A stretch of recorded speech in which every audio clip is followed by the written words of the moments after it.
નમસ્કાર વાલા વિદ્યાર્થી મિત્રો, સ્વાગત છે તમારું। આજે વાત કરીશું નવોદયની પરીક્ષા ધોરણ 5માં જે આજ રોજ તારીખ 13/12/2025ના રોજ લેવામાં આવેલ છે તેના મિત્રો 41 થી કરીને 60 સુધીના અંક ગણિતના પ્રશ્નોના જવાબ આપણે આ વિડીયોમાં જોવાના છીએ। વિદ્યાર્થી મિત્રો, વિડીયોની શરૂઆત કરીએ તેના પહેલાં ખાસ ચેનલમાં નવા હોય તો ચેનલને અવશ્ય સબસ્ક્રાઇબ કરી વિડીયોને લાઇક અને શેર કરવાનું પણ ન ભૂલતા। વિદ્યાર્થી મિત્રો, વિભાગ નંબર 2 છે અંકગણિત કસોટીના, જેના પ્રશ્નોનું સોલ્યુશન જોઈએ તેના પહેલાં મિત્રો જે માનસિક યોગ્યતા કસોટી પ્રશ્ન નંબર 1 થી 40 સુધીનો જે પ્રશ્નો છે તેનું આપણે ઓલરેડી વિડીયો બનાવીને મૂકેલો છે, જોવાનું બાકી છે તો ચેનલના પ્લેલિસ્ટમાં જઈને જોઈ શકો છો। મિત્રો 41મા પ્રશ્નની વાત કરીશું। 0.2 તથા 0.03નું ગુણફળ છે, તો અહીંયા મિત્રો જે ગુણફળ છે તે આપણો જવાબ આવશે 0.006। એના પછી 42મો પ્રશ્ન છે, 1 અને 11 વચ્ચે કેટલી અવિભાજ્ય સંખ્યાઓ છે? તો મિત્રો 1 અને 11 વચ્ચે 4 અવિભાજ્ય સંખ્યાઓ છે। 43, 20 અને 30નું મોટું સર્વગત એટલે કે સમાન ગુણખંડ છે, તો અહીંયા આપણો જવાબ આવશે 10। 44મો પ્રશ્ન છે, નિમ્ન અંકોની સરળ કરવાથી પ્રાપ્ત થાય છે? તો મિત્રો નિમ્ન અંકોની સરળ કરવાથી શું પ્રાપ્ત થાય? તો જવાબ મિત્રો આવશે 674.4938। તમે અહીંયા એનો જો મિત્રો આપણે સરવાળો અને બાદબાકી કરીશું તો જવાબ એ મળશે તમને। 45, 999 અને 9999નું ગુણફળ છે, તો આપણો જવાબ મિત્રો આવશે 99,89,001। 46, 64ના બધા જ ગુણખંડોનું યોગફળ છે, તો બધા જ મિત્રો 64ના બધા જ ગુણખંડોનું યોગફળ 127 થાય। એના પછી 47મો પ્રશ્નની વાત કરીશું।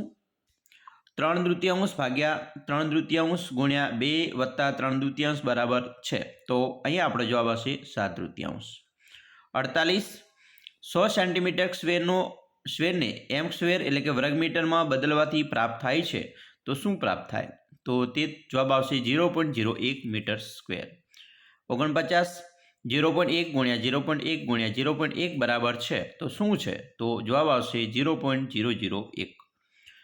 50, 999 ભાગ્યા 1000નું દશાંશ રૂપ, તો અહીંયા આપણે દશાંશ રૂપ લખવાનું છે, જવાબ આવશે 0.999।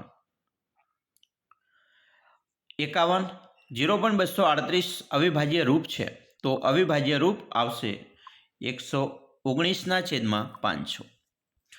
મિત્રો 52મા પ્રશ્નની વાત કરીશું। એક બોક્સમાં 500 ઈંડા હતા, તેમાંથી 3/25 ઈંડા તૂટેલા નીકળ્યા તથા કુલ ઈંડાઓનો 1/5 ભાગ મહેમાનો માટે રાખી લીધો, તો શેષ વધેલા ઈંડાઓની સંખ્યા કેટલી છે? તો અહીંયા મિત્રો જવાબ આવશે 340। 53, એક પંચભુજ જેનો ઘેરાવો પરિધિ 40 સેમી છે તથા તેની 4 ભુજાઓની લંબાઈનો યોગ 63 સેમી છે, તો તેની 5મી ભુજાની લંબાઈ શું? તો જવાબ આવશે 17 સેમી। 54, એક રેલગાડી દિલ્હીથી જયપુર માટે પ્રાતઃ 10:45 પર રવાના થાય છે તથા જયપુર સાંજે 3:30 પર પહોંચે છે, તો યાત્રાનો સમય કેટલો? તો અહીંયા આપણો જવાબ આવશે યાત્રાનો સમય 4 કલાક ને 45 મિનિટનો।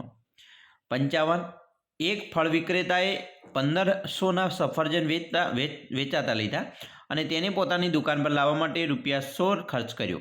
તેણે સફરજન કુલ 2236માં વેચ્યા, તો તેણે કેટલા નફો પ્રાપ્ત કર્યો? તો નફો પ્રાપ્ત થશે 636। 56, આપેલા પદાવલીમાં લુપ્ત સંખ્યા, તો અહીંયા મિત્રો લુપ્ત સંખ્યા આપણે શોધવાની હતી, તો તે આવશે 677।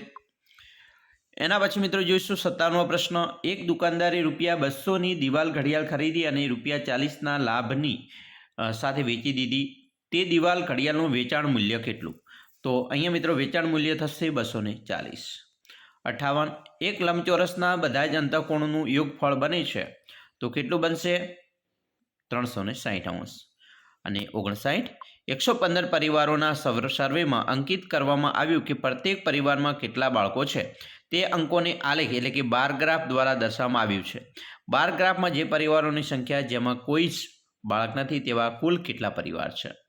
તો અહીંયા મિત્રો આપણો જવાબ આવશે 20 પરિવાર છે। અને 60, એક પૂર્ણકોણ બરાબર, તો તો મિત્રો એક પૂર્ણકોણ બરાબર જવાબ આવે છે 4 લંબકોણ. તો સરસ મજાના મિત્રો આપણે પ્રશ્નો તમારા જે અંકગણિતના છે 60 સુધીના પ્રશ્નો જોયા. હવે નેક્સ્ટ વિડીયોમાં મિત્રો આપણે જે બનાવવાના છે તે પેરેગ્રાફ ભાષા કસોટીનો હશે, તો જેથી કરી તમારું સંપૂર્ણ પેપર સોલ્યુશન થઈ જશે. તો આશા રાખીએ છીએ તમને આપણા વિડીયો મિત્રો ખૂબ જ ઉપયોગી નીવડશે અને ખાસ વિડીયો ગમે હોય તો લાઇક, શેર અને સબસ્ક્રાઈબ કરવાનું પણ ન ભૂલતા.